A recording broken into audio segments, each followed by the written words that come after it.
Hi YouTube, and welcome back to my Random Thoughts on Thursdays. This week I'm going to be talking about personality types, and more specifically my personality type, so you have a little bit better idea of who I am.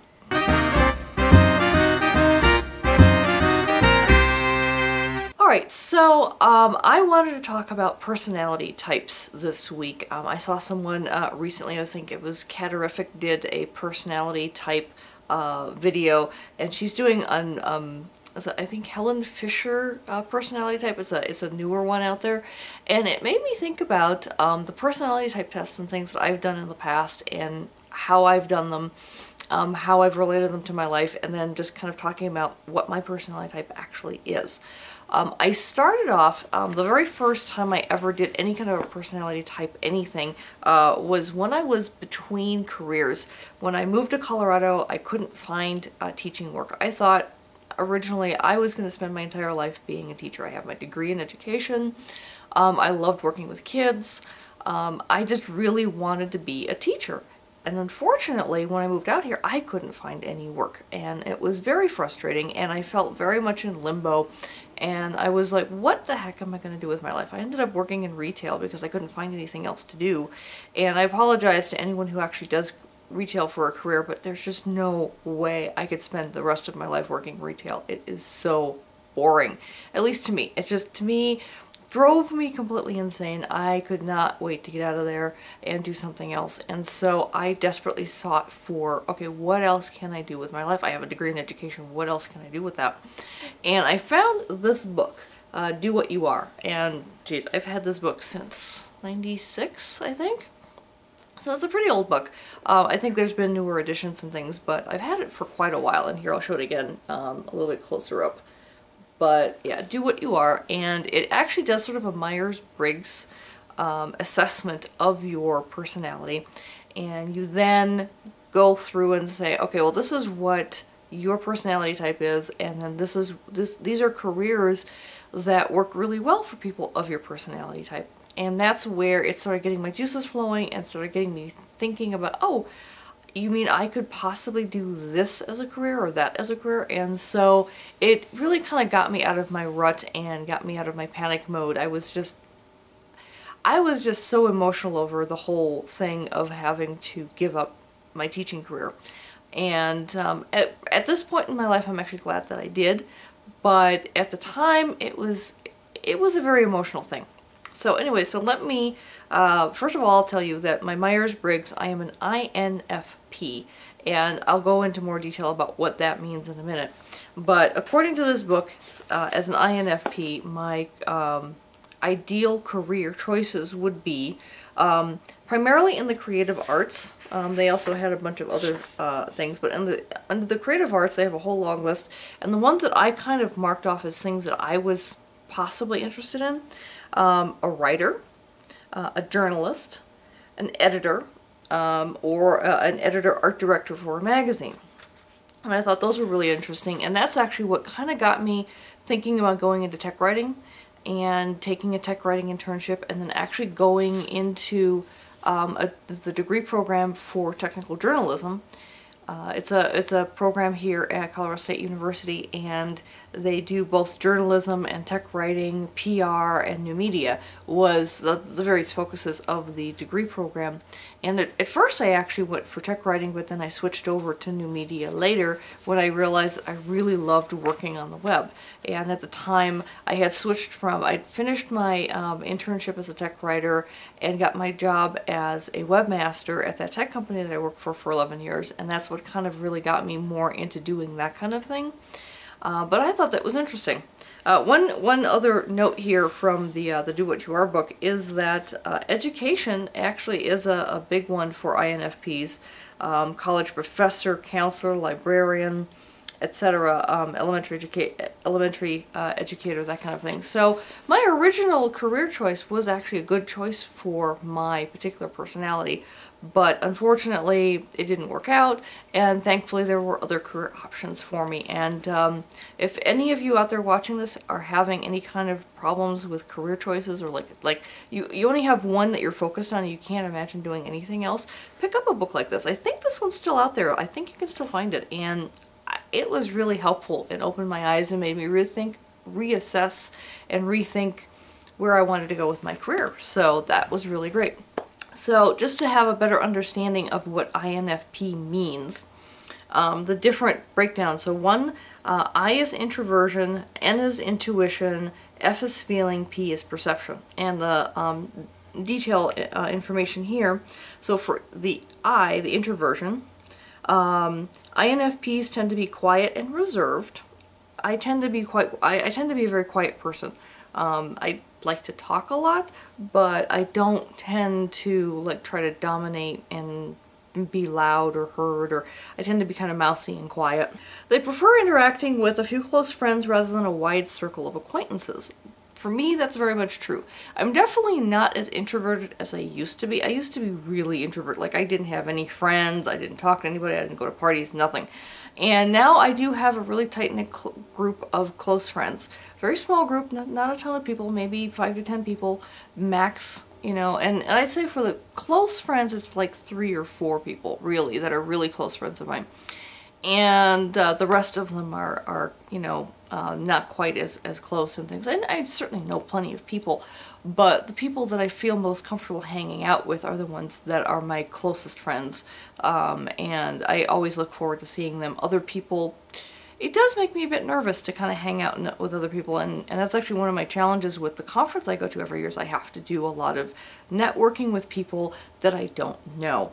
And those people, I mean, I have to go up to people just randomly and say, hi, how you doing? Introduce myself, give them my business card, talk a little bit about what I do, and that kind of thing. And let me tell you, that still scares the heebie-jeebies out of me to this day. It really does.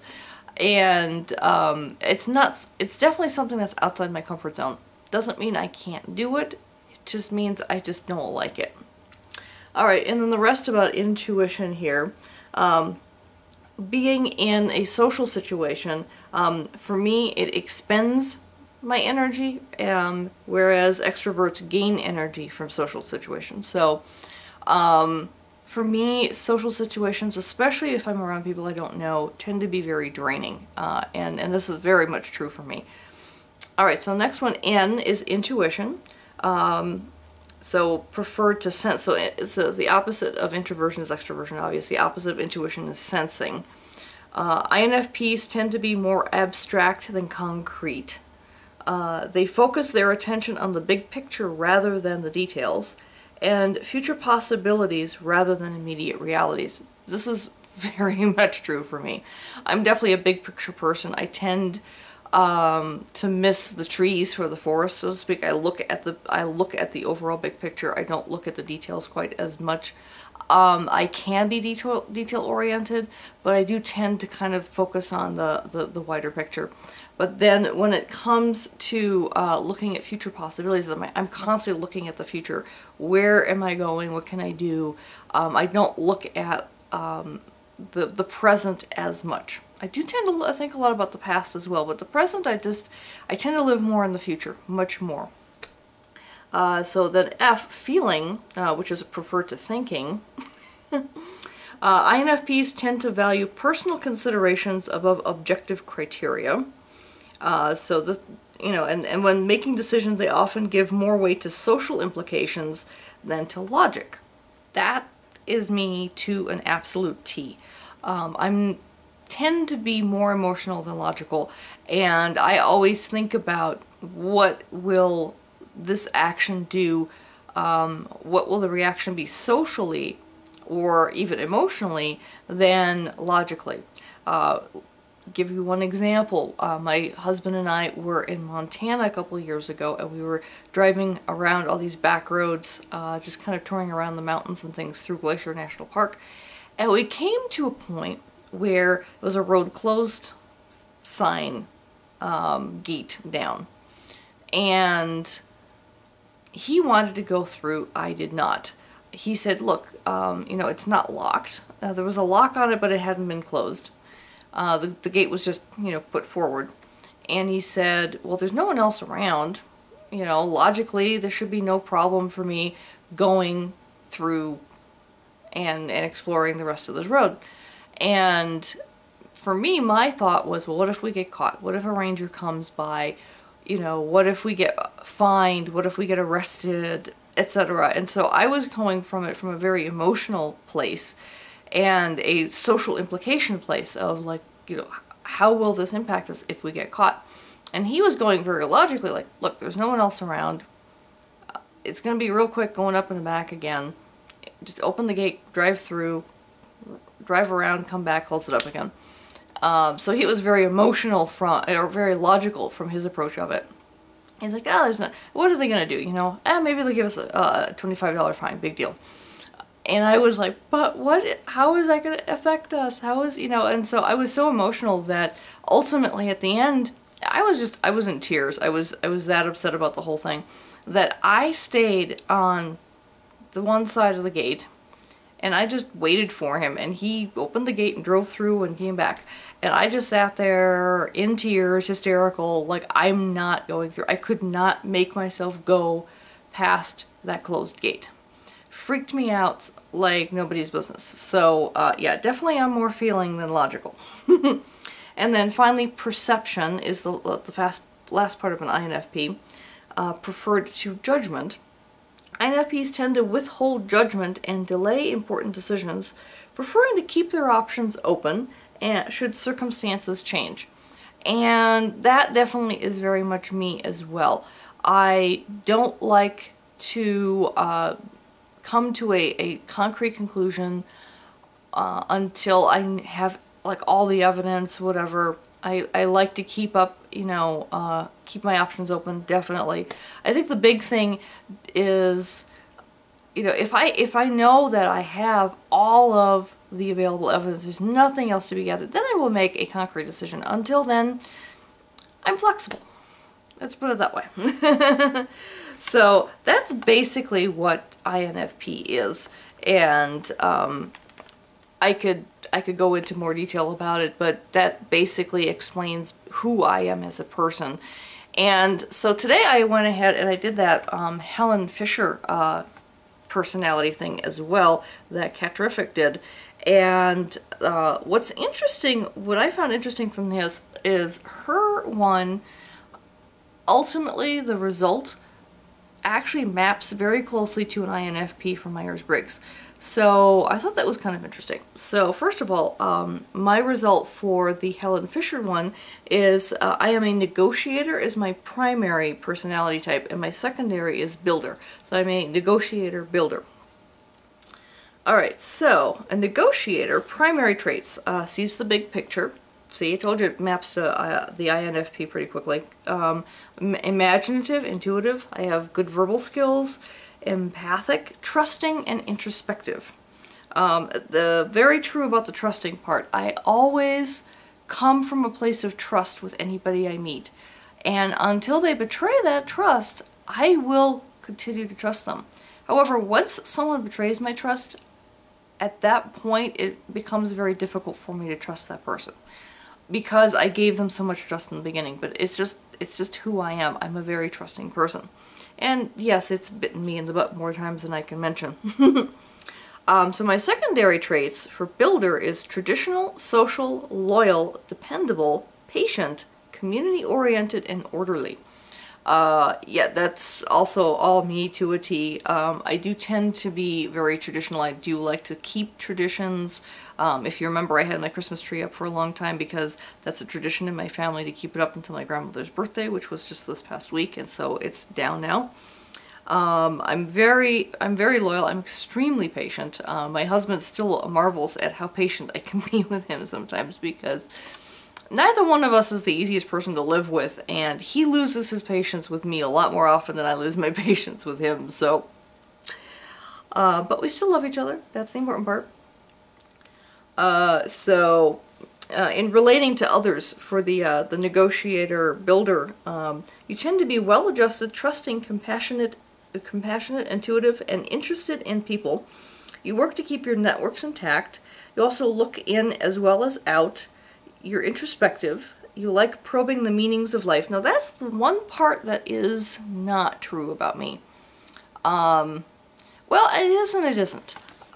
I don't probe the meanings of life from a philosophical standpoint. Let's put it that way. I know my husband's very philosophical. He likes to, like, what's the deeper meaning behind all these things? And I tend to look at it from a more of a scientific perspective. I am an atheist, as most of you probably know by now, and I tend to seek meaning in life through scientific discovery. Okay, so at the end of the day, I'm an INFP and I'm a negotiator builder. And I will link below to places where you can take your own personality test if you've never taken them before.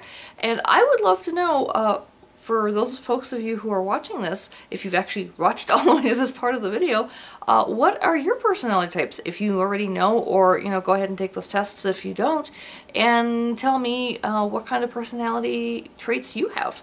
I'd be very interested in knowing more about who my audience is and what your personality traits are. So anyway, I hope this gives you a little bit more of an insight into who I am and what makes me tick. And at least until next time, thanks for joining me. Bye-bye.